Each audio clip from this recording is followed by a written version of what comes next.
Azoba. Mutabinga très intelligent papa Gaulois. Papa, Azoba. Gauthier c'est Azoba. Gauthier c'est Azoba. Ah ben Azoba peut Azoba. Papa, innovation fallait mais minini. Tout à fait sincère. Avant ça pour autant tout travail détail belé sur neni. Fallait pour pas avant fallait. Est-ce qu'elle a mis ici moro oyo? C'est-à-dire o azalaki local a fallait avant fallait. Fallait ça unique à son genre hein. Après fallait ne tout le monde a mis ici msou bazo ya local ba petit fallait. Le gars ba déplique comment ça dit moi ça dit quoi ba fali ba c'est belé ba bimara ba fali en Gwanju moi dans la quartier ba mon ami Gelo après consort après fali mais avant fali et ça la mission mon côté azala le gars fali poupa la première catégorie c'est Jean-Marie Samba Fally Ipupa est une légende vivante de catégorie A. C'est-à-dire que la première catégorie, c'est-à-dire que après le corona pour toucher Dieu. Basala biso, biso to le kabatata na biso, ba na biso ba le kabiso. Normalement. C'est même biblique. Ba miracle msusu ba yeko le yezo basala yezo sala ngote.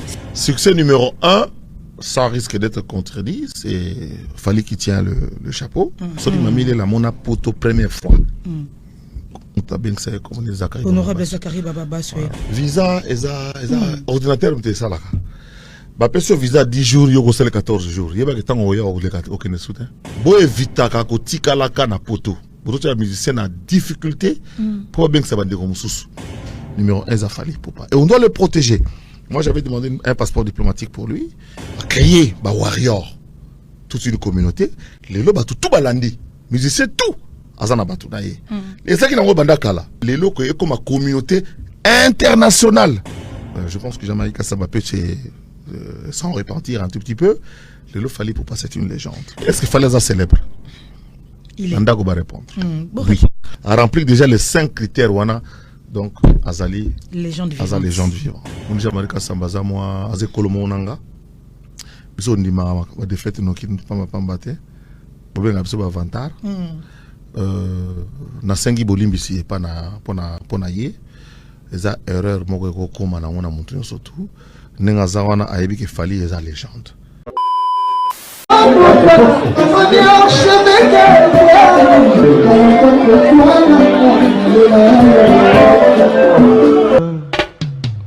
Haïdor Bokwala, le Brésilien Djile Kouyaté.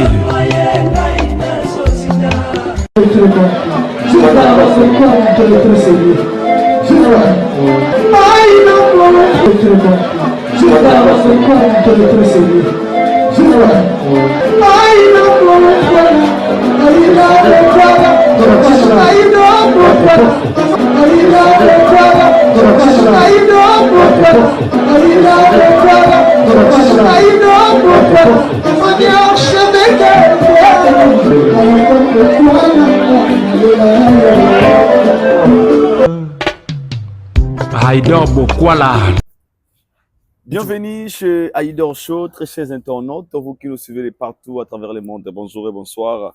Nangonga Bogozoli Bakuya Hotel émission la Bino Haïdor Show, une émission qui est présentée par le vôtre Haïdor Bokwala, la PMB certifié. Encore une fois, un grand merci à tous nos abonnés.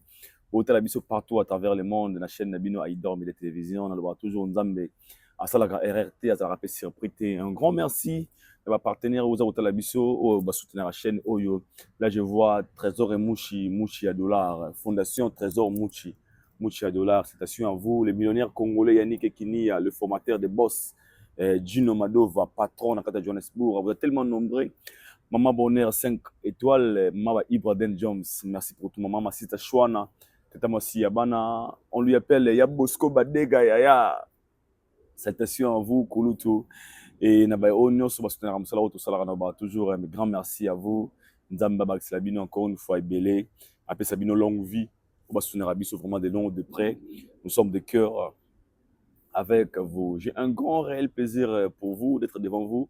Encore une fois, Kosala Moussala, on a communiqué notre devoir et votre droit. Nous en avons encore une fois. Nos Cocofax. Haïdor Bokoba et Noko face à ma côté vérité to linga mingi zongi c'est ce score encore en fait to sur la bongo sur les actualités sur donner sur la toile to sur la sur nos artistes par exemple pour concernant bango kalamingi te awa bonne chance et to sur la ngo plutôt sur la sur ces dossiers des légendes. Est-ce qu'il fallait passer une légende ou pas? Restez connectés du début à la fin de notre émission et ne zappez surtout pas. car il y a plein de matières dans cette émission. Donc ça a été un plaisir. Je vous signale que Michael Okamba, l'archevêque de Kinshasa, notre frère, alors on a bon na kati à Paris, mon collègue à lobby déjà, tous en a kati à Paris, bandeko à Lyon. Je vous signale les samedis, tous en a kati à Lyon. Les samedis, on a en kati à Lyon. Les samedis, on a 2 jours na kati à Lyon, tous en a Lyon. Salam message, Aïdo Azako Yakuna kati à Lyon, tout fêter tous ces ensemble avant retour na kati à Kinshasa. Un grand merci à Jordi Futur derrière Masabo na Kinshasa, Jordi Futur Ken américain, merci à vous. Soldat Nanga, vous avez salam sala au Nenge et Senge Bani, Sibino, un grand merci. Vraiment, je ne souhaiterais pas de commencer cette émission sans pour autant dire un grand merci à Papa Jean-Flavien Kane qui Yammo Sondra Agito Kane qui il nous suit. Salutations à vous, Papa Mbotenayo et Siga Ozali. Il s'appelle Nokoko Fax, les Kiayaya, les Kalikondi à famille. Jika Kalakala, à qui je dis Noko Fax. Il dort beaucoup là. Jika Kalakala. Mademoiselle Lelo, bateau na TikTok, il dort. Oh, Noko Fax à la caca. Ah, Noko Fax na bisoué. Noko Fax na bisoué. Ça te fait comment aujourd'hui lorsque les Warriors te portent toujours au cœur, malgré le retard? Ou malgré il a idor, il a un problème à Wario. Malgré lui. Pourquoi ça n'a été Vraiment, malgré lui. Malgré tes mains. Malgré le retard, malgré lui. Wario, faut malgré le retard. Non, malgré le retard. Wario, faut pas se faire on a Noko Fax mingi. Pourquoi parce que Wario, bon, t'as la peine mais Noko Fax na biso. Fali na biso mais ma poto. Avec toujours na yaya pas lingake toujours c'est-à-dire fali pour pas egg lingake mingi yé pas lingaka toujours yaya na ye mingi voilà bazana esengo faut pas esengo kutu malgré le côté ngana boto na problème c'est malgré ni en tout cas plaisir à trop on sala na yo na postaki vidéo na TikTok j'ai vu des réactions sincèrement je te mens pas mais ça qui mission na YouTube j'ai vu des réactions certaines personnes qui commencent sur toi de dire que on t'appelle ma vrai Nabiso, Noko Fax Nabiso. Est-ce que c'est un son à l'euro mingi? C'est juste pour dire tu es bien tambour la musique à Congo Kofax. Ouais.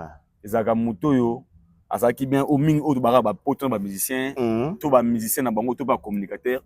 Oh le tout le monde a ba comportement ba pas tuer on le voit beaucoup de gens. Mais toi tu gardes toujours ces côtés et que les Warriors sont toujours fiers de toi.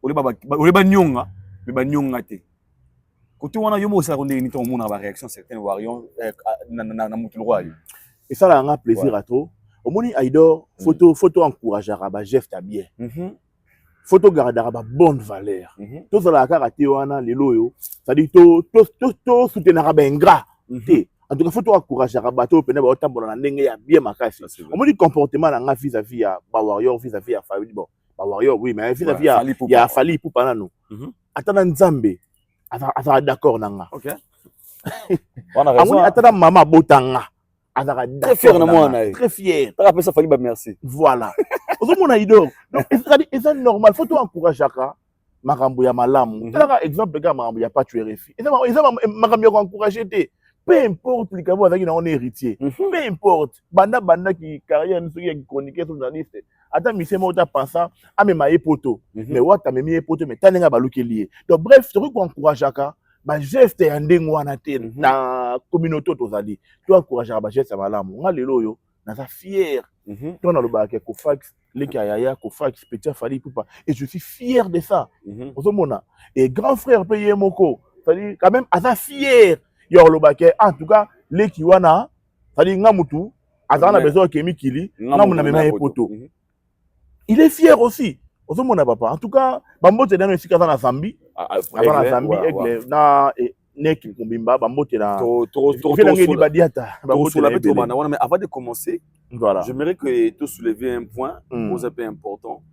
Quand tu as dit l'exemple de Pachoué Refi, on a vu dans une émission où Héritier Watanabe a dit comment on a les lots bateau ba chroniqueur surtout ba chroniqueur ou bien ba journaliste comment même na poto na ba kambo ba comment ça les lots et comment qu'on lembisa ba leader rebelle Héritier vient de le dire dans une émission ça qui n'a pas mon passoula na ba lui de soukalobi nayebi ko ba ko lembisa biso ko sala moko malamu ko banga te mais ko lembisa.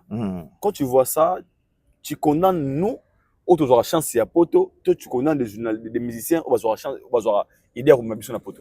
Non, nazo condamner na no biso. Bato ba musicien ça dit ba idaka to bato ba musicien ba mema na poto. Donc on moni musicien a reçu le mot moni ke a moto azolo ba peut-être vérité makambu na ngai.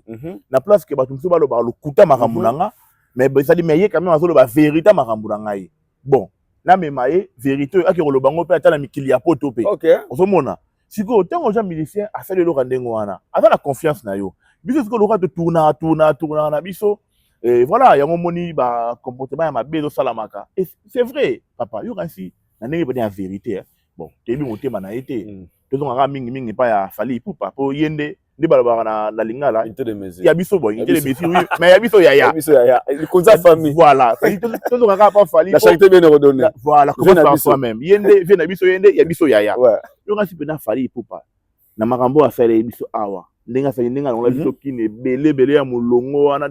To ya poto awa ti ça dire à continuer ti na ba vielo fombo ba drisha bon tout bon ça artiste mais tout ce qu'on a ba chroniqueur au cas si vraiment alors ça on sait pas chroniqueur mon sousou en tout cas na habité OK mais ça moi pas sûr pas ça moi pas si OK ngana mutema na ko souhaiter à ça là mais ça moi pas si ce parti qui te condamné était par rapport ya ba automoni déjà nyonso amoni na o biso to moni ozomona papa donc muto condamné à zate quelque part héritier et watana ba raison ezo lembisa mitema ya ba mission pe ko aider ba chroniqueur botikaka kozelaka retour moko boya ebele pa ya ba musicien bozelaka retour moko ya ebele te c'est ça aussi les problèmes Aïdor mais nganya na boye falisa imanga poto na poto na sa émission et na lingi fallait benga ngate ke osala benga ngate ke osala émission même pas na ke na boulot na na kayu na ba futa nga salaire na liango na falide.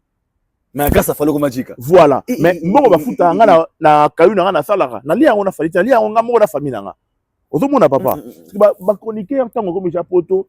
Bozela ka retour moko te ke musicien loka menga poto face la nga situ boye. Alors que la nga ndaka kolala. Non.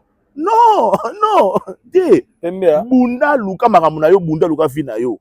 Bunda sala makambu na yo. Kozela te ke musicien asombela yo songi ndenge na poto loka yimtaki no poto face à lo boye à lojo na Champs-Élysées non soko tu diso tika na poto luka musala na yo sala vie na yo pas tu refi aussi boulot tika na poto kende kayu charger Navigo na yo moko kozela te ke non héritage lo Navigo oh non 85 euros ozolela papa bon biso bana poto ba bigano réduction ba 50 euros et comme on a 20 euros net ngana sala la réduction biso bana poto ça va réduction na Navigo na tchaka ya moi ah papa nanga comment il va me ça va bino nga vana na poto biso te bendisa to lekelaka c'est la réduction de kono te na sala réduction merci d'avance biso ça dit que non mukanda boy non na na semi na ngai na boye bono kota boye bon ça la réduction na Navigo to futa ba 22 euros bilo mois ja wana ya un mois ozo mon appel donc eza na okaka ki motema mabe o ba chroniqueur toujours les capables artistes et ils ont découragé bango ko aider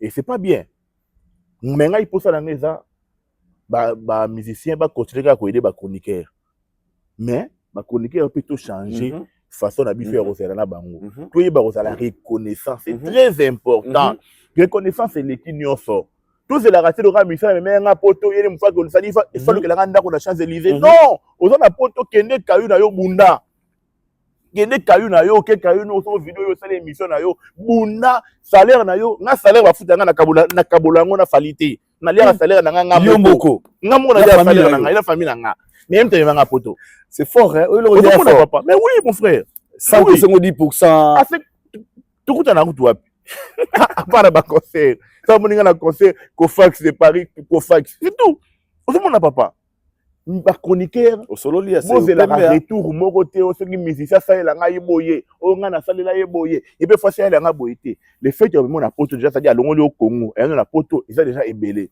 biso nyoso to yebi pas yo to zaka na en Afrique pour na ko ya poto le fait que mutu a facilité na tagi na makabo ya ndengwana ndima c'est tout garder bonne relation mabe ko ça est-ce que ba ça mabe ça raté mais tout peut ça et tout ça la mingi balance ya bolamu na mabe ya bolamu na mabe to ça mingi balance et voilà au sololi il va se produire avant tout côté na ba date c'est ba ministre ba robeta awa tout bana la charité ba obi le mot important la charité bien ordonnée commence par soi-même il va se produire à Zambie l'artiste musicien Fally Ipupa ou déjà à moment où nous parlons Aza Nakati à Zambie dont à l'instant Aza va tenir conférence de presse et Noko Kofax Yaya na yo likonza famille obenga Yaya na no ni ba le bastika ba obenga Yaya pour ani Aza musicien na cadre affection ngana lo bango toujours aido beaucoup là avant la télé ko lingaka artiste Fally Ipupa mais en tout cas et après quelque temps na comment olinga la personne de Fally Ipupa ton na benga Yaya na benga ça dit Yaya wana ça dit kibo moto il fallait le moi na ma Monique Yaya ya ba Fanny Yaya ba Gypsy Yaya leki ya Takatina mobali ya mama Nana et madame Ipupa papa ya ba Marco 6 tout consort wana na benga Yaya OK ça dit na signe affection mo roboé grand frère Yaya na cadre affection voilà c'est fort il est à Zambie où il va se produire une équipe Nemo Bimba tout le monde présence à Yaya kuna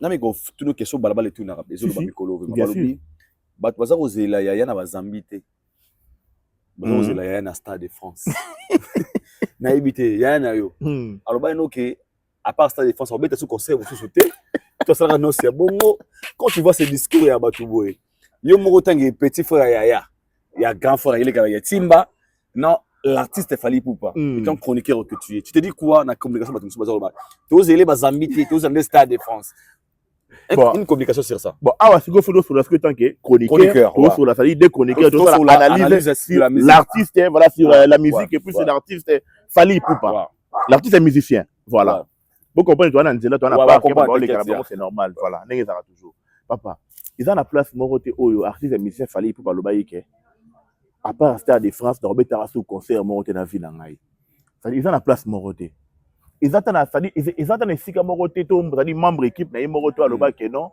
c'est-à-dire ndenge to préparer Stade de France boy ndenge to annoncer date Stade de France avant yango to annoncer sous date mususu te to après yango carrière a fallu si ça dit tomber dans ce sika mususu te exacté papa exacté exacté fallait abetara arena ça la 40 000 mais empêcha qui était ça la tournée et ba province ba ça la 7 500 ba 8 000 tout est consort et empêcha qui était ozomona alors c'est vrai ba tu babi que ba tu bazo la date Stade de France on est appelé événement moko et je pense bien que des bana musique à Congo et banda ça dit événement ça dit événement musical au aux Stade de France il fallait pas et ça veut dire meilleur événement, le plus grand événement, il y a histoire de musique à Congo, et ça a fallu pour pas dans Stade de France.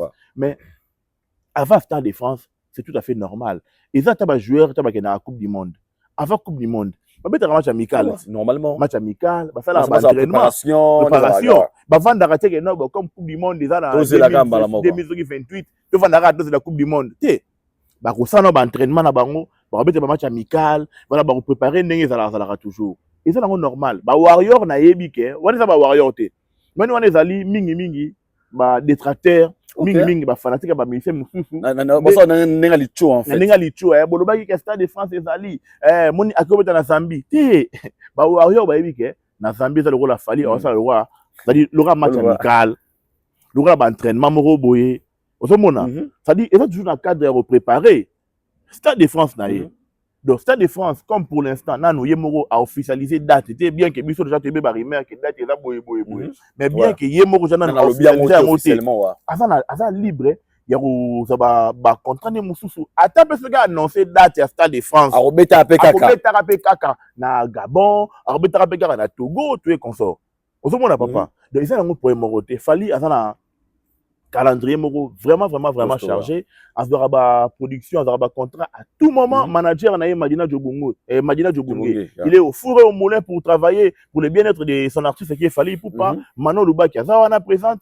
Donc en tout cas, ba contrat est ça et belé. Après Zambie, arbitre tapé sur la place. Après Zambie, arbitre tapé dans Angola. Ouais, l'Angola na août c'est trop dans le dé. Voilà, après sénateur Paolo Tudulu. Mambote belé sénateur. Angola na rock na ngobe kuti na tana. Sénateur tu vas à Marseille, sénateur Paolo. En tout cas, Na va concert, faire hein? belé, Ok. ma frère. Après ça, va héros belé. Ah bon? C'est Vraiment, pas ça t'a pas Touloulou. Touloulou. Mambo c'est belé. Salutations toi. Zomona. Non, Kovacs, Donc voilà. comment on a accueilli wana il y a Fally Ipupa? Déjà avant Ouyaya, tout le monde a questionné Yaki. Accueil au Bayambaki Bango, cortège, la police et Yemoro Fally na pays anglophone. On peut dire aujourd'hui Fally a conquéri la zone anglophone, il est maintenant fort, pas seulement dans la zone francophone, dans la zone anglophone aussi. Bien sûr, mon frère. OK. Bamarango et puis ça va moi kanda. Et puis ça va moi kanda mais to koma kaka. Papa, tu la vérité, tu la vérité. Quand il s'agit de Fally Ipupa, tu la vérité, tu bomba yango na sabakiti. Quand il s'agit de Fally, tu la vérité, tu tara na faire à moi. Non. Même quand il s'agit de Fally Ipupa, tu le kaka vérité. Voilà, papa. Le Fally Ipupa, dans la zone francophone, le coup, nous n'en parlons pas. C'est-à-dire, l'autorité Fally Ipupa, et quand tu es dans la zone anglophone, tout le monde est bien dans Zambie. Grave.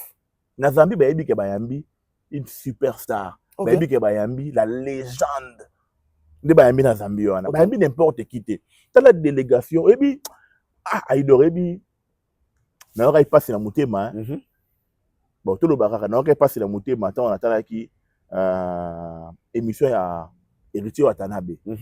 Gogan, Motona Tembe, la PC Mbote. On a passé la montée, mais pour Nanini. Pourquoi? Héritier à lobby. Bon, ils ont une parenthèse. À lobby. C'est-à-dire, pour mettre un concert, on a eu une scène musicale, on a tout consort. Producteur, c'est-à-dire, à foutre un gars à Yemorombongo. Producteur, il fait qu'il écoute que non.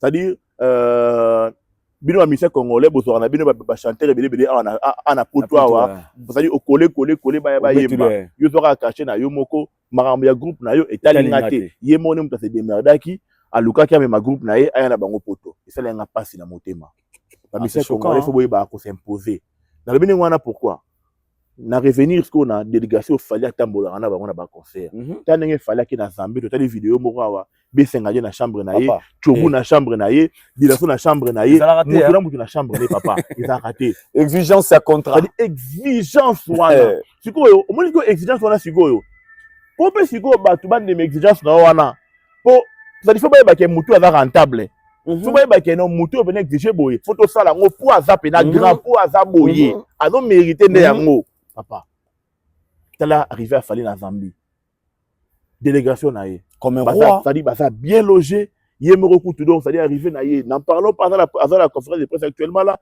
Donc vraiment c'est-à-dire Bayambi et pena na bonheur ou azo mérité. Bâtir na place azo mérité. Les lots en Afrique papa, tout le monde a tout quitté. Na Afrique les lots yo. Fallait en Afrique hein. En Afrique fallait n'importe qui papa. En Afrique fallait n'importe qui. Batu oyo, soi-disant grand musicien africain ou musicien Congo ba monaka danger. Papa, ba gumba ma devant Fally hein, ba respectera Fally. Ba osala ba nzembo ba zo dédicacer Fally hein. Blaguité mon frère. Mon awa Fally nzembo, la dédicacer Fally hein. International bazo lelo. Aïdo, omoni makamba Fally hein. Makamba Fally aïdo. Na habité bon, ezaka rapport venanga na tilo kolé na pesi mbote Shilungu. Na tilo kolé. Ya mère na biso mairie lo kolé. Mairie na tilo kolé ba mbote belé. Ezaka rapport on dirait na Congo, tu as prêté aux amis le roi Fally Ipupa. OK. On dirait na Congo, ça dit tu as prêté na Congo ya kozwa star. Le roi Fally Ipupa. Attraper. Ça dit il y a un moro banini to ça dit ton nimaraté en fait. Ton nimaraté. OK. Un mot de tout le monde le roi rêve, le roi te rêver, un mot ça dit to minimiser un mot na comprendre raté quoi. On dirait na Congo, tu as prêté c'est-à-dire aux artistes complets. Il y a aux stars complet. Le roi Fally. Tu as prêté. Parce que elle est comme brisque boy bouf. Il y a un mot ça dit elle est l'arabiso et tout l'arabiso papa. Mais qu'on fasse quand tu as parlé de la production, j'aimerais avoir qu'il n'est pas le moment vraiment sur les alliés hein. Tant qu'il y a deuxième partie de l'émission, laissez par là toi qui kokoya na mademoiselle aux alliés na actualité. Mais tu as dit un truc ici qui m'a vraiment écouté sur ba ministère na biso à Congo. Question dans un niveau. Qu'est-ce qui fait en sorte que tout le monde qui fait rigolo la salle concert le baki yemo zali na Charles Tabo yemo coproduction ataki mbongo na ye tout le monde a rituel le bien on dit ah tout le monde va faire tout le monde plaît. Mais pourquoi Fally eux les seuls artistes aujourd'hui qui nous parlent des producteurs à l'art na manger na condition au lobby awa et puis le connaît toqué très loin il y a une émission qu'il avait fait où il a parlé des j'ai 3 producteurs devant moi. On va solliciter un contrat. Mais comme c'est mon kenaye, apparemment, Fally avait menti. Si c'est réellement été vrai, pensez-vous que Fally travaille aussi d'être fort dans la mais qui ne veut pas qu'il y ait cette affaire des 3 producteurs, il voulait communiquer quoi sur cette affaire en fait? Non mais papa, oyebi blague à part. C'est bango cholango po bayebi na bango te. Bango cholango po bayebi te. Moni ata admettons que 3 producteurs bazali ko welela e. OK, est-ce qu'on limite producteur moko? Que producteur moko ango, to ba yokane. Faut pas Stade de France, c'est la vie du pète.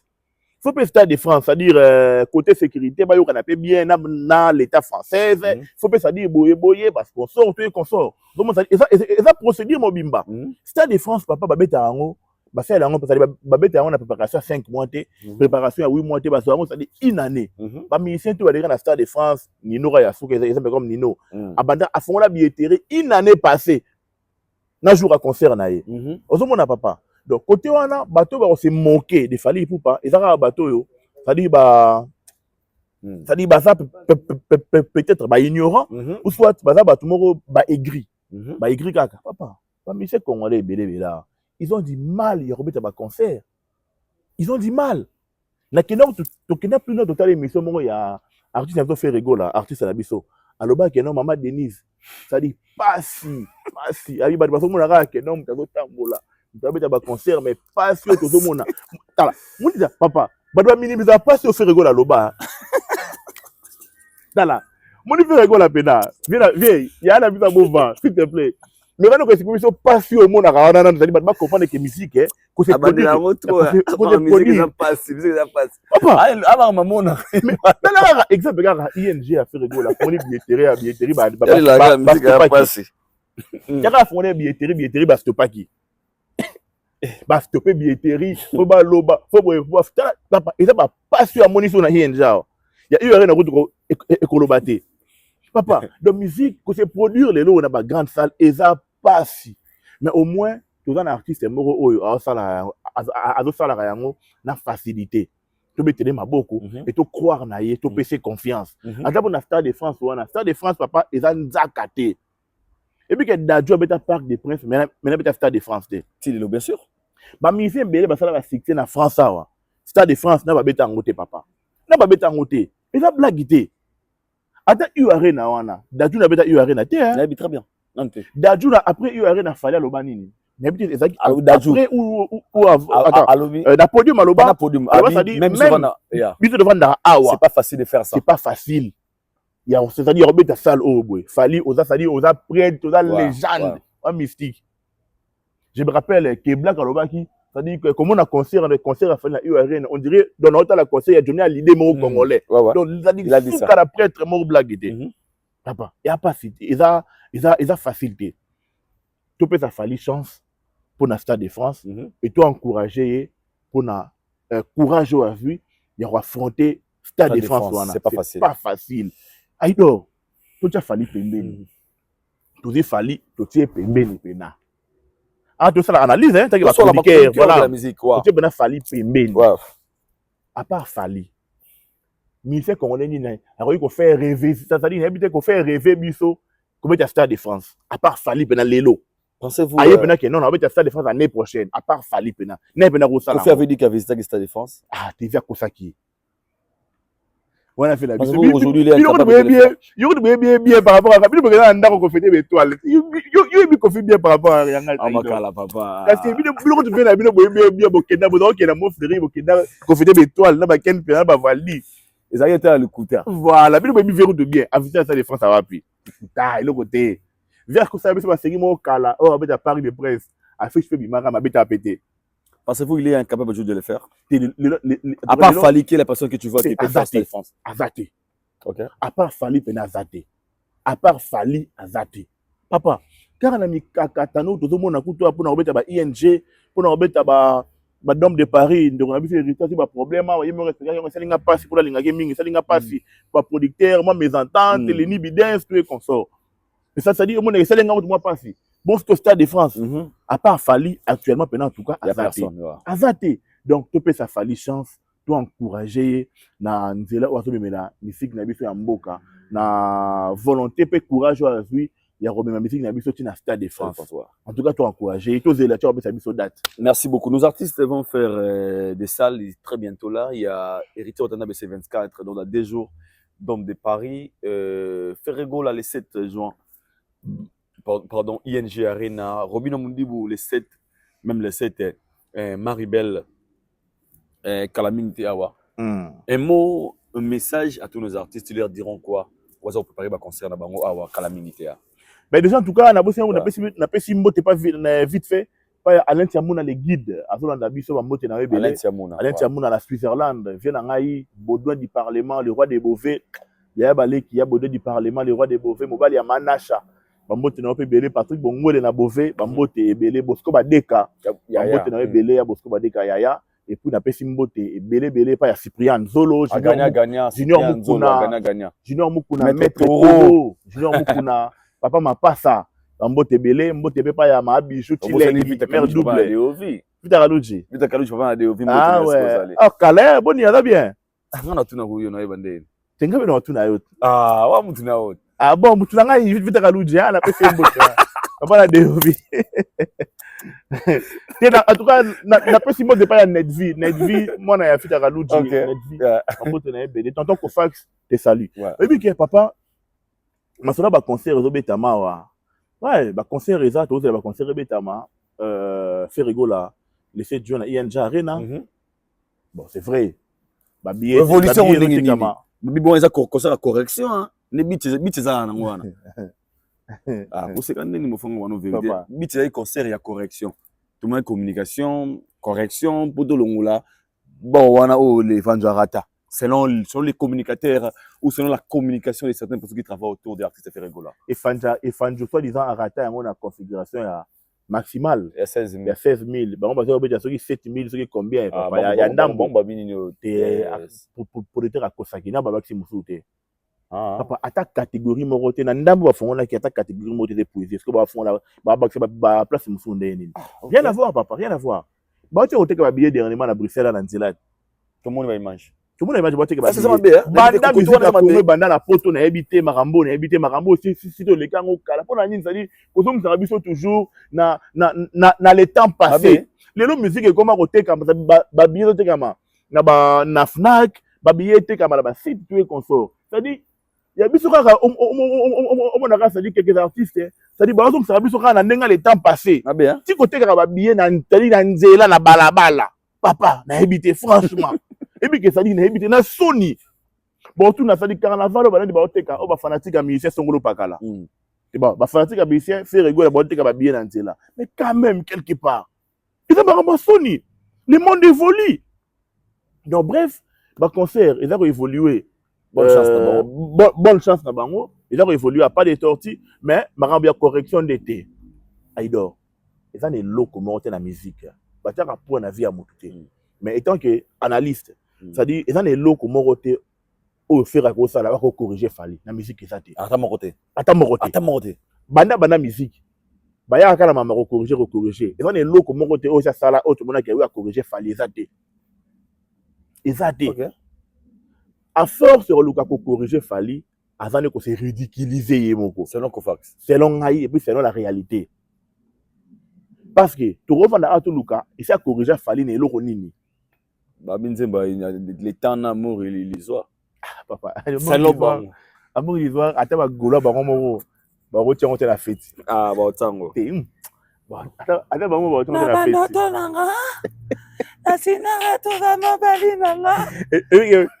Étant que chroniqueur, quand il m'a dit d'abord bona yoka. Pour tout ça on a livre. Bona yoka. Et puis que ton yoka qu'on aurait passé dans mon thème. Qui était vrai chant. Na yoka mawa.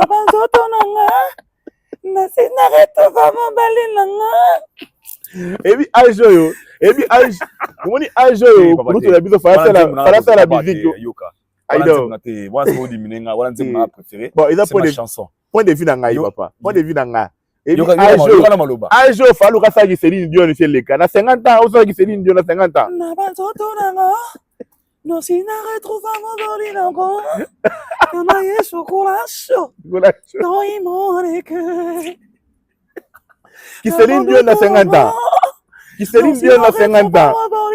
Non. Chocolat chaud. Et puis, abimisa ni ba nzembo, mais opena. Te Adesefaki. Elekita. Papa. Chanson chan. De ba intellectuel. De mo etangi sa bata ido. De na ngana na bata mena za dictionnaire na luka pena sa di bato ba lobela ta. Na luka bona vérité ngape. Musique na soki Google so nini. Musique a passé. Et puis que tes musique a passé. Franchement. Voilà, je vous laisse de regarder cette vidéo. Donc, une zone de turbulence, deuxième part de notre émission. On se retrouve tout juste après pour analyser l'affaire légende. Fally Ipupa est une légende ou pas? Fally Ipupa, pour tout peigner légende, il faut avis à Batou, toté. Regardons ici ensemble avec nous. On se retrouve tout juste après pour analyser les propos de chacun et parler de l'artiste Fally Ipupa, si c'est une légende ou pas. Suivez, à très bientôt. Ferregoula, la légende Fally Ipupa. Pour moi, c'est une légende, c'est un grand frère. Fally, c'est une légende. Oui. C'est une légende, Jean-Marie Kassamba. C'est un bon artiste. Non, c'est une légende, Jean-Marie. Oh, très bon artiste. Jean-Marie Kassamba. Il n'est pas encore. Il ne faut pas en faire une légende. Non. Jean-Marie Kassamba, Fally Ipupa est une légende. En quoi est-il une légende? Parce que Jean-Marie, dès sa génération, Jean-Marie Kassamba, oui. Il n'y a personne qui n'a fait plus que lui. C'est-à-dire les grandes salles, les grands succès, l'international et les tubes à succès. Non, mais il suit son chemin. Ben mais oui, vous ne mettrez jamais Fally sur le même pied d'égalité que Franco Lomboba qui a dit que que Papa Wemba, que Taboulé. Peut-être sa génération, mais il est aujourd'hui en balotage. Jean-Marie, j'avais dit ici peut-être. Pourquoi est-ce que vous voulez en faire des succès des Fally Ipupa à une guerre générationnelle? Papa Wemba a fait son temps. Kofi, que je respecte beaucoup, du haut de ses 68 ans, qui continue, qui se maintient, je respecte. Je vois Ferregoula, un grand respect. Et oui. Kofi va faire cette salle si... Oui, j'ai vu la salle quand j'étais à Paris. Je la connais cette salle. Une très grande salle. J'ai dit, bon vent lui, il se maintient. Même si Jubin Piana n'a pas pu faire le déplacement. C'est des visas aussi. Je vois ici héritier, Jean-Marie Kassamba. Ils font tous la fierté de la musique congolaise. Je parle ici des Gez Maouet et des Inos B, Robinho. Mais il faut comprendre dans cette génération, dans cette guerre générationnelle. C'est légende qui est un peu... Non, Jean-Marie, pas légende. C'est générationnel. Dans sa génération, il faut le dire qu'il fait mieux. C'est pour ça, moi, Bouya, je le place dans cette catégorie de légende. Mais il ne fait pas l'homme de bandage. Bon, non, Jean-Marie. Je vais pas mener ces débats aussi politiques autour des Fally. Regardez qu'on s'est imaginé, c'est pas possible. Bon, là, il y a un seul concert à Fally. Oyo kakanaba terrasse. Oyo kakanaba bar, naba boîte. Oyo talakabili na YouTube bima. Concert à Martyr, si le vidéo du matin. C'est pour te dire, quand tu vois déjà, à ce niveau des responsabilités, un artiste, azobetaba sala lo lengewana, mazobinisa, vidéo nangote, les autres, ngana yoto ka Zenith awera na jibe. Olympia Taboulé, toyoka kamwe beta. Bimisela nga CD moko vidéo, ya concert, ya Fally 5. Pour beta à 55, 52 par an. Bimisela 5, où ils ont ça la tour, ya ba boîte, ya ba bar na biso. Il y en a pas. Tout simplement parce que il y a un vide quelque part. C'est un grand artiste qui a ses fans, aimé par ses fans, qui l'accompagnent partout. Mais maintenant, pour reproduire son ana, parce que autotune, et Simbara bien na studio. Mais dans live, les amours, keba, raté. Et ce qui aux alaki, il y a certaines erreurs, il y a raté, qui feront que, à table, il va monter en haut et aussi battre. La preuve, il a joué avant faire na Stade des Martyrs, mais vidéo à faire et bima, ils ont viral sur la toile. Pour la nini yaye bimate. Donc c'est les côtés orchestration, les côtés spectacle, il faut aussi reconnaître que Fally est faible. On doit se le dire. Fally ne fera pas du show, du live, ndenge moko na wera, nemo na jibe, na Kofi, to na Ferregoula, to na Fabregas. Ça, on doit les reconnaître. Mais il a ses fans qui l'accompagnent. C'est ce qui fait que Mona Kabani n'a pas raté et Zara. Mais aussi, tout simplement parce que la plupart de ses concerts, Ezaki a donné. C'est-à-dire, rideau, kata rideau. Mire à 4 points au monde en athée. Et il s'est dit, ce qu'il faut monter ces images-là, il y a toujours un coin où rideau au monde en a. Et qu'est-ce qu'il faut maintenant faire? Voilà, nous sommes de retour Nogo Kofax. Là, on a vu M. Jean-Marie Kassamba. Jean-Marie Kassamba, vous allez journaliste dans une émission où il a dit à haute voix que Fally Ipupa n'est pas une légende. Naron, Yaba Tabouley, Naron, Yaba Franco Luambo, Naron, Yaba Papa Wemba. Et d'autre part, il voulait dire Naron, Yaba Kofi Olomide. Selon lui, appeler une personne une légende, ils ont un moment costaud. Car il y a des vidéos, il a dit, d'autres vidéos, il a dit, il a encore réaffirmé ce qu'il avait dit à Lobby. Parce que les gens, ils ont là-bas. Michael Jackson, même Johnny Hallyday n'est pas une légende. Il y a des salis rage les les réseaux sociaux. Même les Ivoiriens ont intervenu. Nous qu'on fasse. Sincère. Toi devant la caméra, l'ongola qui est Kayaya, qui est fanatique. Tu joues le rôle d'un chroniqueur. Exactement. Est-ce que Fally Ipupa est une légende? Peut-on appeler aujourd'hui Fally Ipupa une légende? Il dort beaucoup là. Ouais. Déjà, en gros, avant de parler des détails, parce que tu as des détails, c'est bien. Mais avant de parler des détails, en gros, je dirais, ça dit, on a un micro. Tu vas le dire, ça dit, tu vas baffler pour la gang bientôt nini. Oui, Fally Ipupa, c'est une légende. Et Fally, avant légende, ça dit, s'il faut classer, parce que selon moi, je pense que la légende, reclasser, on fait catégorie A, ça dit, la légende, la catégorie A, catégorie B, catégorie C. Par rapport à il y a même pas de on peut te remonter à venir sur un. Ça dit, Fally revenir légende de la catégorie A. Moi, ça dit, la légende venait à première position, pena. Fally pena zandengoana. Ça dit légende mo à première position. Eux peut ça dit que non, tu vois la légende de catégorie C, catégorie B, allez catégorie A, Fally, la légende de la catégorie A. À l'après ça dit dans les colons na bango Nzambe.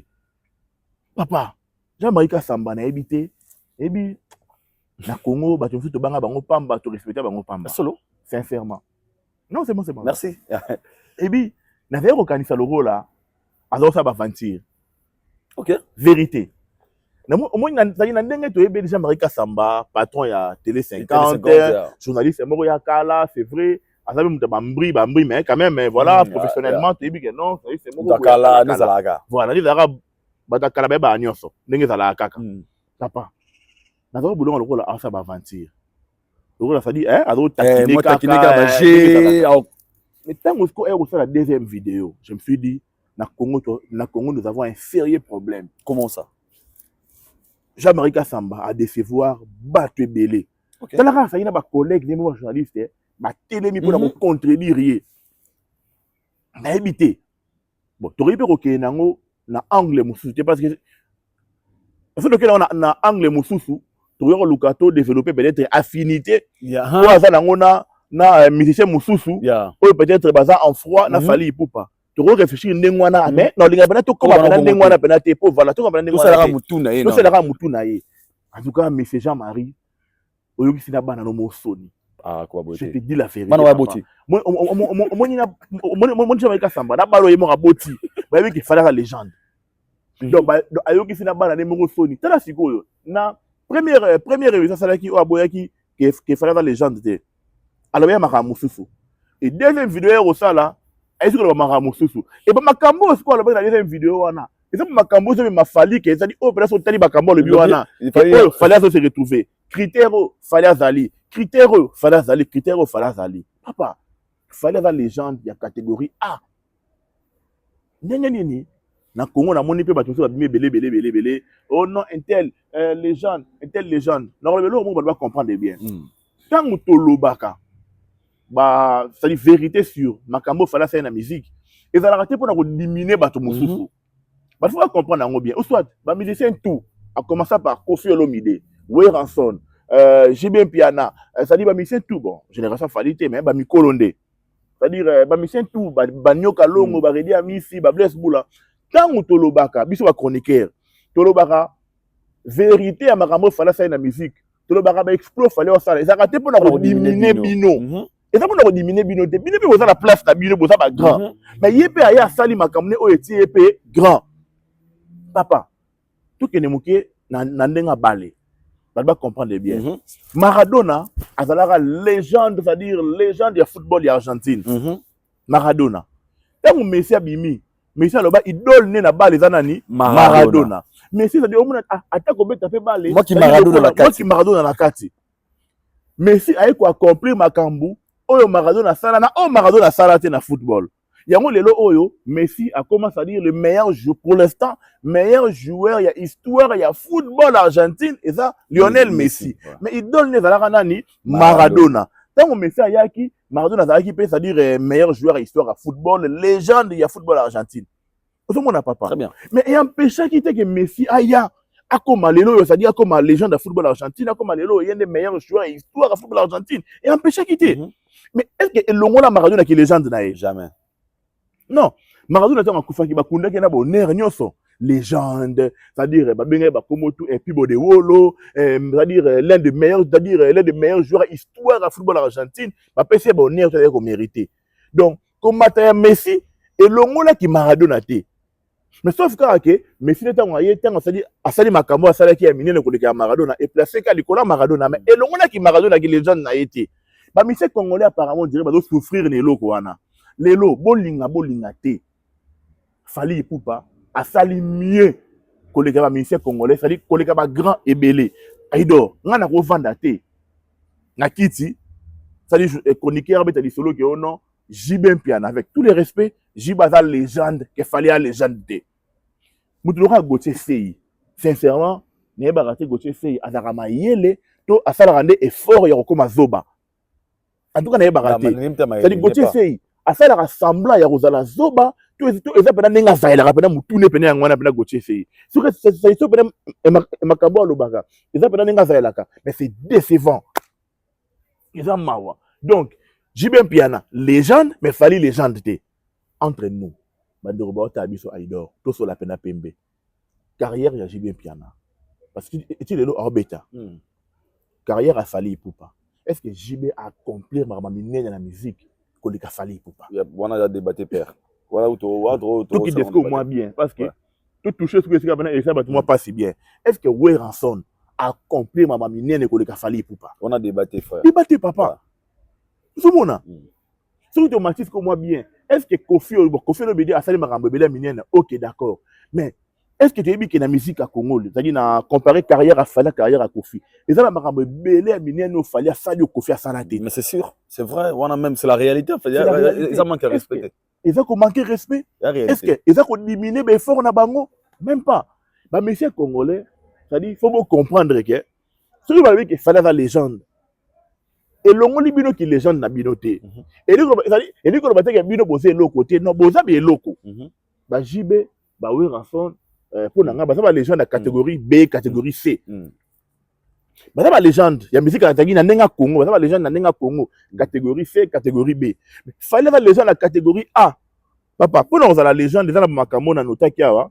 c'est-à-dire artiste c'est-à-dire ba critères to ba qualité il y a voilà il y a artiste il y a musicien de Robin à légende fois ça a influence moro durable c'est-à-dire la musique na quoi influence moro durable papa Fally n'est pas bana musique 2006 à 2025 papa musique a Fally c'est-à-dire voilà où tu côté longévité c'est-à-dire fois ça a longévité Fally bana bandi la carrière solo 20 ans déjà c'est-à-dire à la longévité tu as 20 ans à succès parce que Fally bana carrière solo bana droit chemin le fallait quitter obligé azwa pe best azalaka likolo azalaka la longévité et là par exemple critère oyo zali les jeunes fa na ngona voilà domaine fongolo pakala longévité influence durable papa Fally influenté très influent ala Tsarabiso Bilamba après toujours Bastille donc il banda droit chemin banda droit chemin ça dit banda droit chemin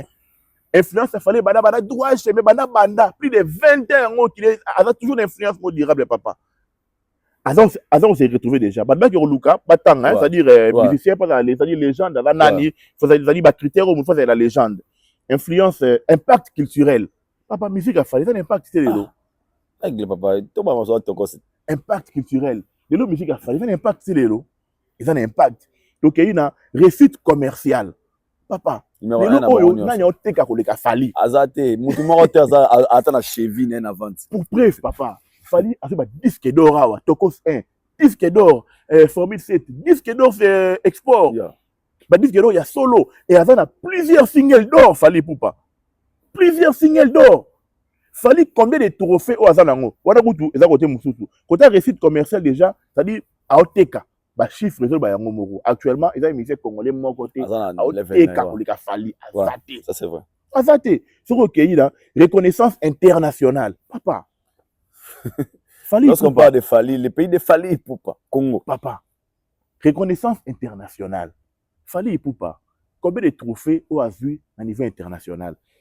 Fali poupa impact nomination na ba beat ya war na ba impact au fali asalango c'est-à-dire le ngwe kutuka na ma musique et kotati na maka mususu lelo o Emmanuel Macron azora fali invita kai est-ce que ça rapport la musique non parce que fali a sa personnalité moko boy oh c'est-à-dire que non a très influent donc mondialement fali il est a reconnu papa fali a kena ba sommet na ba Ban Ki-moon fali a kena ba sommet na ba Maison Blanche à l'époque de Obama.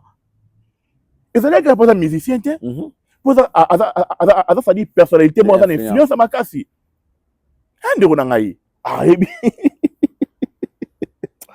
Alors, ça dit longévité, déjà innovation. Fallait innover. Babi a même ni na musique à Congo selon Jean-Marie Kassamba, selon moi Nana Goté, c'est la vidéo tout moni wana pour et qu'est-ce qu'il fallait amener dans la musique congolaise pour que tout bien une légende. Si fallait c'est une légende, c'est qu'au Congo, tout le monde est légende. Et bah, il y a très loin pour dire que peut-être faire et semi-légende, pour y avoir une voix, il y a quoi imposer musique, mais selon Gauthier, c'est parce que ah non, moi Gauthier, c'est Jean-Marie Kassamba, Gauthier c'est à Gauthier c'est à Zoba. À solo. Bah mais excusez moi pena na banda kuna linga pena ko za la pena trop, je veux dire pena mais Gauthier c'est pena sincèrement à bourrique. Ndenge ma bête Gauthier c'est à pena Zoba. Zamba donc moi Gauthier c'est pena Zamba donc à Zoba. Azoba. Très intelligent papa Golo. Papa, Azoba. Gauthier c'est Azoba. Gauthier c'est Azoba. Ah ben Azoba pena Azoba. Papa, innovation fallait mais minime. Tout à fait sincère. Avant ça pour autant tout travail détail belé sur neni. Fallait poupa avant fallait. Est-ce qu'elle a mis ici moro oyo? C'est-à-dire o azalaki, c'est-à-dire o azalaki local a fallait avant fallait. Fallait ça unique à son genre hein. Après fallait, nous tout le monde a mis ici msou bazoya local ba petit fallait. Le gars déplique, comme on a dit, moi, ça dit que bah fali, bah c'est belé, bah bimara, bah fali en Guanju, moi dans la quartier d'été, bah mon ami Gelo, après consort. Après fali, mais avant fali, ils ont la mission mon côté, azala le gars fali pour pas. Mais belé baza bah imbakawa. Ça dit bah voilà bango, toyoka yango déjà, mais yembele bango toyoka yango déjà. Innovation, car qui y est wana, car ça dit qui y est, car qui fali. Et ça innovation, et ça apport moi à la musique à Congo. Parce que avant fali, ça la mission moi dans envoyer malheureux la fali pour pas. Avant fali, et ça la mission moi dans robine, ça dit dans mara le quitte le fali à s'arrêter. Papa, il a apporté du professionnalisme dans la musique à Congo qui n'existait pas auparavant. Voilà, faut le reconnaître. Le professionnalisme, vous allez rater. Et puis pour la robot, il y a qui les gens d'Afali, hein. Sincèrement, il faut animer des mauvaises foi et après, il faut la peine des zoba. Pour boire qu'il fallait la légende. Fallait la légende de la catégorie A. Fallait la légende de peine à l'icolo, peine à l'icolo. Les lots, Jean-Marie Kassamba, pour naïe, Kofi Olomide, légende. Kofi légende, fallait n'est pas une légende. Bon, il a même dit que pour naïe, dans la deuxième vidéo à lobby, on peut aller très loin. Même les journalistes ne sont pas des légendes. Michael Jackson, peut-être, c'est un gros mot. Auto ko attribué ba badine sauter et tout le monde il était appuyé par Sango, voire même à ça l'émission Sango y a bien une émission pour Sango dire que selon liste Sango fallait ne se retrouve pas dans la liste de légende. Selon le Sango ou à ça l'émission ya Ozaginani déjà qui ça beaucoup. Déjà Sango déjà tu position na Marambo et le Belara. Ça na Marambo il fallait position Sango to bien déjà. Moni position Sango na Marambo le na Marambo fallait position Sango to bien déjà position na déjà. Mais ça c'est-à-dire c'est-à-dire mulongo ya bato moko oyo bandima na bango ba koma bazoba tout simplement pour luka selo bango ko nuire to déstabiliser fallait poupa chose oyo ko marcher na ngote mais batantaka ko sala salango à travers ba plateau na bango Alors, lelo oyo, c'est qui na liste la banque batie Kofi Olomide. Ouais. Kofi Olomide, côté longévité de carrière, ok, a omeli mingi. Makamoni nango Kofi sali na musique. Ya mineno fallait saliter.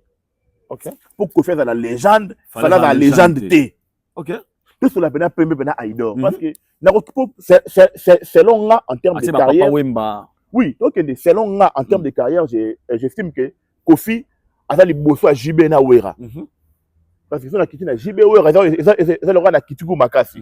Tout d'ailleurs Kofi pour les colo, il y a JB na Wera. Makamoni nango Kofi a sali. Ba exploit on ni Kofi a sali, au fallait a saliter. Parce que c'est OK en termes de grandes salles. Kofi a souka na Bercy. Bercy, il y a un format de 17 000, 16 000 à l'époque. Alors. Ouais. Fallait aller U Arena. Ouais. Fallait mettre au Bercy. Il y a un format de 21 000. Aïe, tu as U Arena 40 000. C'est mon papa. Très bien. Et à part ça, plusieurs stades joués en Afrique. Il y a solo au Mona. Il y a solo. Il y a des images en fait. Stade de Tif, fallait mettre un concert dans le stade. Na mona bolatala bozala na stade ya na Burkina Faso na ville onini yo si kalora la province na voilà ville mo boye na Burkina Faso ville onini na Bosani c'est le capitale Ouagadougou te ville mo boye na Bosani boye abeta stade mboka fa abeta stade abeta stade ba Djamena na ba Tchad papa so nini yango ndeti o Kofi a sali o fallait saliter pour fallait Kofi dans la légende fallait dans la légende te Kofi Barry on a 4 trophées na soirée mon OK d'accord fallait à combien de trophées 92 on a papa ba disque d'or c'est du côté disque d'or tout n'en parlons pas Kofi Asukara na disque d'or il y a Château Rouge il y a Diego Bizik Asuka na yango mais yango fallait pas voir yango allez fallait un peu aux autres il y a solo pendant que bango ba ça peut vivant ba oteka peka musique ba opeta peka kaka et ça anormal Bobenga, JB légende, Wera légende, Papa Wemba légende, Fali légende. Non, fallait la légende de la catégorie A. Papa Wemba, on dit Papa Wemba, Papa Wemba, World Music, Papa Wemba Salara yango déjà. Non, Papa Wemba Salara World Music, fallait au salatin. Papa Wemba ça dit, on dit non le belo, on dit Papa Wemba, paix à son âme. Et si Oyo, parce qu'à ça là qui entraîne dans la World Music, à côté qui pena. Peter Gabriel a fait la lobo kazo bende pena à côté que na world music moi je sais que papa Wemba souka qui la world music fallait à comment on n'a pas dépassé les cas oui papa rangai est-ce que en termes il y a impact tout ça pena carrière il y a Kofi Olomide dans na sommet na epena pour le Kofi ça voilà to retirer pena mingité pour ça pena na moi voilà Kofi Olomide à 2003 bah sera be fracata tant on a fort pédant on a pédant be fracata ba 2004 2005 wana impact toi ça là qui wana ça dit tout impact ya Kofi na sommet na ye na impact au fala ça na sommet est-ce qu'il y a un démoko attends il y a pas de côté papa un démoko côté telle influence au fali ça nango tout qui na bon tout qui Europe pour tout ce qui en Afrique influence au fali ça nango na sur le plan continental. Est-ce que c'est les mêmes influences au Wera Zaki Nango, Ishiba Zaki Nango? Même pas. Tout se voit, c'est-à-dire, et tout se voit la fasté. Bah, monsieur Congolais, Boutika Rubanga. Ceux qui m'ont dit qu'il y a comme une légende, et Rolong a bino plus c'est que légende était, Bozan a bino kaka grand. Mais apparemment, il y a des problèmes. Apparemment, il y a des problèmes. Quand on dit ma fali, kaza grand, kaza légende, ça dépend de Batumoussou, et ça le rôle là, non? Ah, bino, Bolingi bo effacer, ba vewana. Botombola fali non muta effacé muta zate bazana bango pe kaka mais la réalité c'est que ça qui est fali à s'imposer c'est-à-dire fali pour payer à s'imposer à sali makambo bango basala na o bango basala te mais yango de fali mais la question c'est pas ce niveau aussi na moi qui débat mo la coacher c'est pas évoquer le Congo tout le monde qui ne comment pas évoquer des bango abi fali est faire une génération moko ouais si aujourd'hui on veut dire que fali est légende c'est que diront qui ceux qui fait une légende non pas forcément okay. Bon, tout le monde fallait faire Cabron Balete, fallait faire à Gianni, à la Coste, à Bill, à Sele, à Sebele, à Sele, à Soleil Wanga, à Montenegro, alors tu vois qu'à la fois Montenegro n'a pas de FAO, à Bana Sixé, n'a pas de FAO. Banani, bah, ça dit génération, bon pédale, bah, je peux le bouton Konolo, bah, Bouron, Pela, Peto Tchaïkaka, bah, Sebele, bah, Kabose, bref. donc kobananzela mo kana faut la ba légende c'est que faut tout na bango pe kasi siko mutu aloba ndenge wana pour mutu alobi ndenge wana sûrement pour na ye Kofi aza légende ou aza légende c'est que donc oui rappena Marie Paul de ba wana kanzela moko Marie Paul pas légende to Juna Jana n'a pas légende pas wana cérémonie ba Kofi non je ne pense pas même pas Marambo fallait réaliser la musique ata faire rigola yemo ko sika vendre ya bika ya sali yango te moni Marambo fallait réaliser la musique faire à réaliser yango te faire à sali yango te faire à sali yango te donc et si tu replacer Fali tu replacer faire aider et ça vous allez injuste et ça vous allez sali monter à mabe et si tu replacer Fali tu replacer faire aider papa tu retiens été en fait qu'est-ce qui a fait en sorte aujourd'hui que les Congolais n'arrivent pas à reconnaître qui les gens de Fali déjà par rapport à âge ou bien tu évites comme on souke biso tout à la vraie ça dérange des fois comme on a un professeur d'université comme on a un journaliste on a une audience tout le monde c'est là tout le monde émission sans moi béni Jean-Marie Lukul Jean-Marie Kassamba bah ça la émission pour naïe qu'on a un légende et je peux évoquer un truc que Mako soit dit je sais pas si tu seras d'accord avec lui ou pas à lobby aujourd'hui certaines personnes ont compris s'attaquer à Fali Poupa c'est prendre de l'ampleur. Exactement. Et avoir le terme de bien abi ko attaquer Fali za le rôle à kozwa base to kozwa makambo na moment wana. C'est bon. Na moment wana. Tu peux être on peut dire qu'aujourd'hui batu wana ba sala na ignorance na mtem mabe to réellement ba ça pe na droit ko pe ça ba vie na bango sur likamba Fali Poupa. Aidor exemple ga muke. Mon ndeka to aboye. Ndeka do tout caméra sur na parc to émission boye. So bandika ko attaquer Fali Poupa. Ou attaquer à Fali, tout ça, tout ça, 17h juste. Ou attaquer à Fali, 17h juste. 17h30, aux appels à montre, il y a un promo. Au cas où il y a un numéro de wapi. Aïdor, non, mais la live à TikTok, il y a un sur la même Marambo, le bien nanani. So, Katiye, maman, on a une soeur au Bengayo. Sango. Sango, au Bengayo. Bon, so, il y a Congo, il y a un banane, visa, il y a un poteau, il y a une vérité, il y a un poteau, il y a un Yambayo. C'est-à-dire au monde que Gauthier c'est Robin on a besoin de analyse moko nanu c'est-à-dire bref lelo oyo batlora ba Jean-Marie Jean-Marie danger quand peut-être le couleur sur le TikTok il y a des mains na TikTok babi mutamela les Jean-Marie na Congo ça le couleur c'est ya donc batlora ba Jean-Marie Samba to kamongo te nani ayambie sango ayambie to kamongo te ba chérie to kamongo te papa to kamongo te. Pourquoi? Parce que à s'attaquer à Fali Poupa automatiquement bateau bami comme ça ba aigri bami comme ça ba jaloux bango moko na makasi ya Fali Poupa c'est normal ba ya baimela ba plateau c'est normal tu pas ça normal na pesa ka exemple na yomo ka awa bandaka que non surtout bah tu rappeler ngote mais mauvais souvenir tu vois nango voilà belle sœur nga kenda te consort tara caméra que ngai Aidor maman moi na ngai voilà bref akenda na ba vérité ko loba poto na yaka misa manga poto boye sala ka non sona kaka mbongo sala niveau sango zolo na nakin aya bena yemo na aéroport bena zio na cortège boke bena plateau atu bena Damas loba sikoyo bon madame akenda ndenge nini poto boke ndaki wana ba secret ni ozana ngo artiste yo ko loba papa eza na bato moko boye c'est-à-dire genre bato mo ya ndenge wana ba c'est rara mabe moko ya Fali ma quelque part babenda mo ba ya nini ya ko sala boye ya ko loba boye ya ko dénoncer or en réalité je pense que il fallait baza animer ka ya haine parce que ming gati na bango baza bata mayele moni Aidor moni tant haine ils aura place na motema ya moto maman zoba c'est-à-dire intelligence qui maka OK moni ka ndeka tu vandika boye so ka fa ndeka tu ara boye c'est-à-dire na komi na haine na yo mbala moko mayele nyonso esa nini elongwa nyonso yo osala na mono ka mabe po na olinga na nga osute OK mukile mono sko ridicule en fait oh mukile sko mono osko ridicule yango moni des bourriques comme de Gauthier CI azor le bakenon faire raza semi légende fallait la légende té JB légende fallait légende té c'est un bourrique c'est-à-dire un bourrique total pourquoi parce que un déjà la place dans motema né déjà mayele nyonso ki bo moto et ki maye yeba ba osala a mo le normal. Or, mukili ndezo mona ye kaza zoba. Na bango peut comprendre que tout ça sera animé à haine. Bon, tout ça la rapport, tout nuire ye kaka. Voilà, tout rabaisser ye kaka.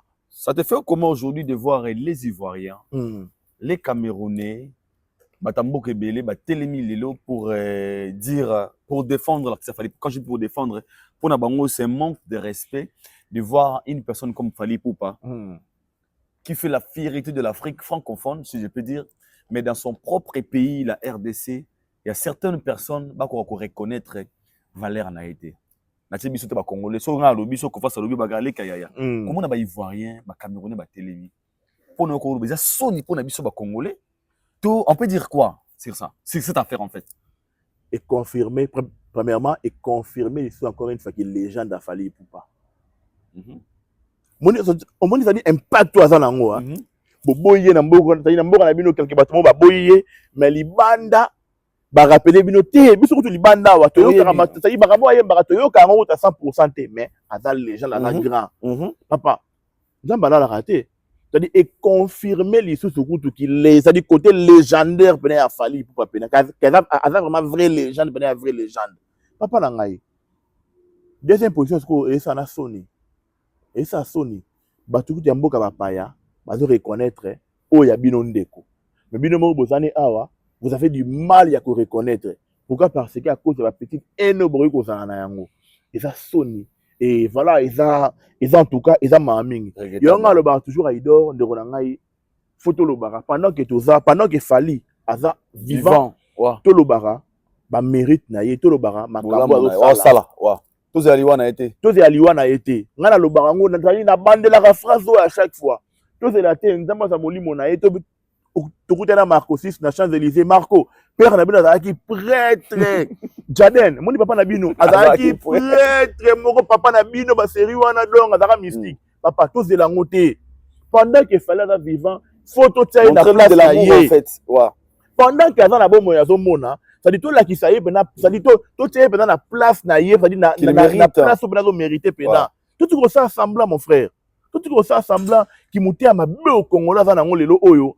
Ça dit mutu pena aussi ma ramener tout le monde na pena boye vraiment.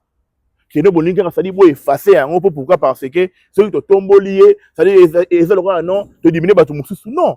Te diminuer mutu moroté. Bango bazali, yepé azali. Donc na mboka Congo, et si ko yo raza légende. Légende ya ko na ndenga Congo. Ouais. Faut les blancs. Faut préciser bien. Bah oui, la légende ya Congo. Bah oui, la légende na Congo. Bah j'ai la légende na Congo.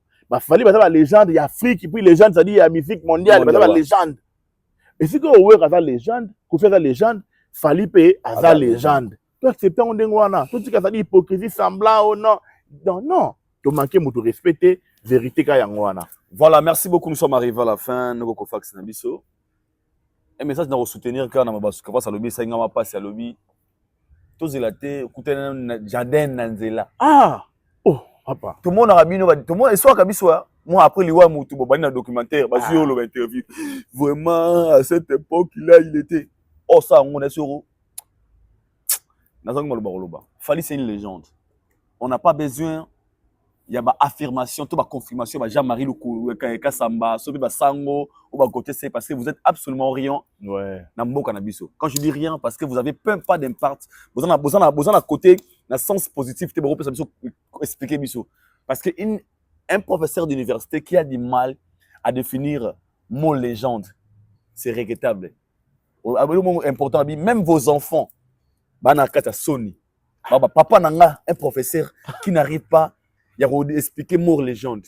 Et pour nous, Fali, c'est une légende vivante. Voilà. Et Fali, nous sommes très fiers de lui. Avoir Fali pour le continent de l'Afrique et dans le pays de Congo, c'est la fierté, c'est l'honneur. Et nous bénéficions de cela.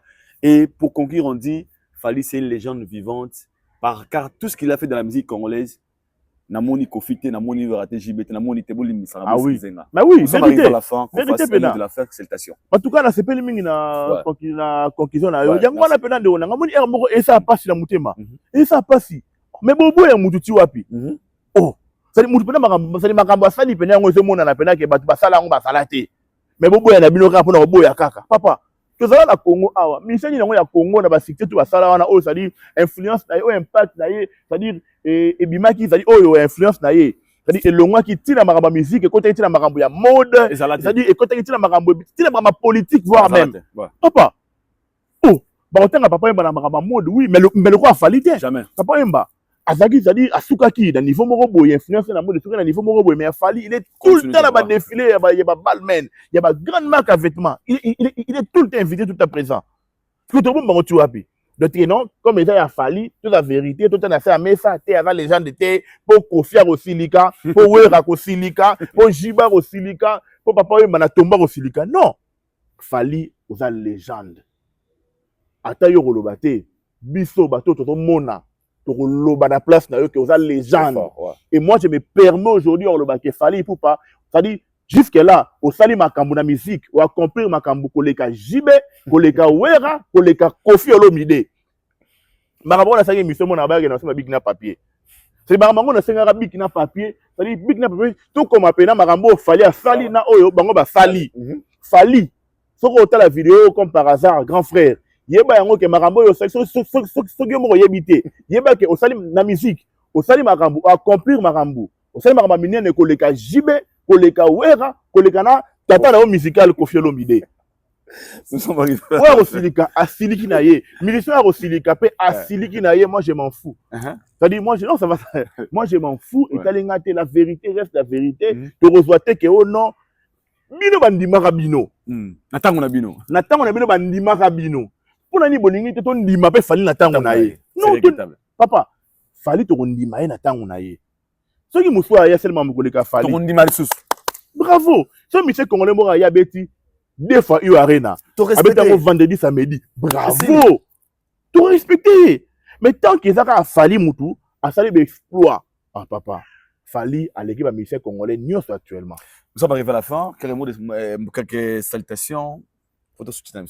En tout cas, merci quand on est retour au Barota la biso ba warrior nyonso, na ba meloma na bonne musique, na ba abonné à chaîne no ba linga ba boke ba linga ba c'est-à-dire nyonso ba ko ya kana makambo akoyi kana émission tali na ye ba mbote na bino ebele alente mona le guide na Switzerland mon vieux ba bonne guérison na yo et voilà ba mbote belé mbote belé pa ya dadimbi avant oncle na ngai ba mbote na ebele Viagra et c'est comme ça li donc Alphonsine Miei na Bruxelles bambote na ebele Yasmine Kande ya Warrior bisous. Voilà, samedi tous allons na kati ya Lyon, bandeko ya Lyon, tous allons samedi dimanche on a terrain des alaka na kati ya Lyon, on a tous la moi moyo na moi terrain ça la plaisir et salutations comme ça à l'assistance de Giresse Dani on a l'éclairage public de Paname, salutations à toi. Ya Bosco Badeka ya bato tout balinga idor beaucoup là je vous aime aussi. Déjà la semaine prochaine tout en kata Kinshasa. Mission Esili, Tozongi, Tozonga lisusu pour te comment comprendre biso bata ko face et à ça là de tout. Komara merci. On vous dit bye, on se retrouve au prochain numéro. Portez-vous bien, bye.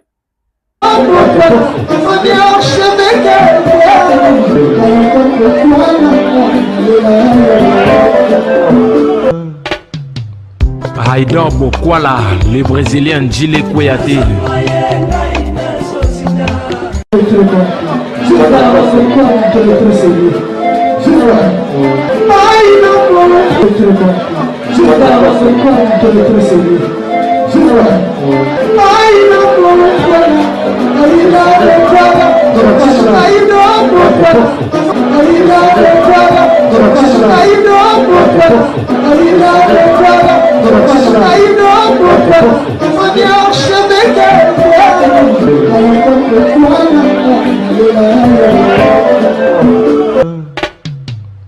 Haïdor Bokwala.